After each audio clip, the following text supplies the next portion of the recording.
From Heaven to Earth, today's daily devotion from Pastor Greg Laurie.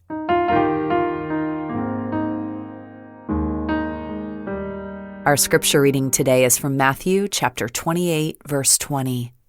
Teach these new disciples to obey all the commands I have given you, and be sure of this, I am with you always, even to the end of the age.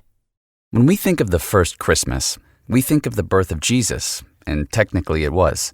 But that's not when Jesus began, because he has no beginning or end.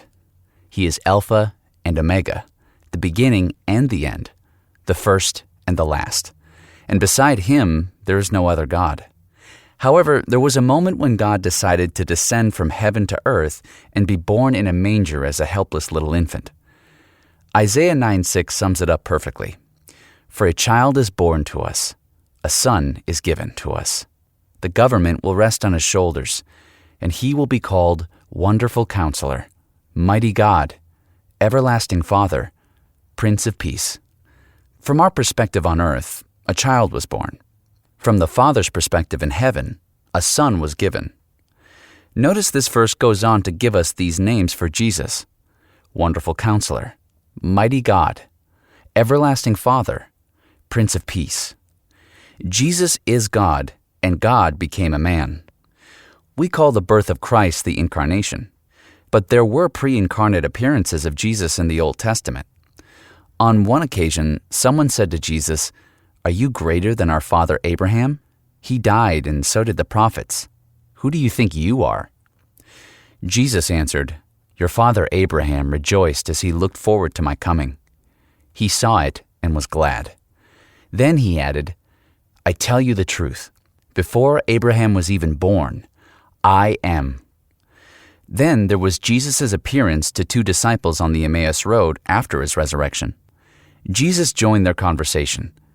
They didn't recognize him at first, and they started telling the story of Jesus to Jesus. They said, "We had hoped he was the Messiah who had come to rescue Israel. This all happened 3 days ago." They didn't realize he had risen. Jesus said, "You foolish people, you find it so hard to believe all that the prophets wrote in the scriptures. Wasn't it clearly predicted that the Messiah would have to suffer all these things before entering his glory?" Luke goes on to say that, beginning with Moses and the prophets, Jesus explained to them what the scriptures said about him. He identified all the passages that pointed to himself. We find Christ in the Old Testament not in name, but in his appearances. But then one day, God came to earth as a child, who became a man, who died on the cross and rose from the grave.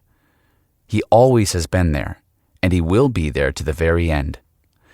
Jesus said, "And be sure of this, I am with you always, even to the end of the age."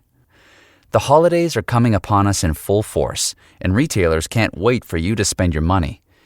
But you'll discover the real message of the Christmas season is not in presents. It is his presence.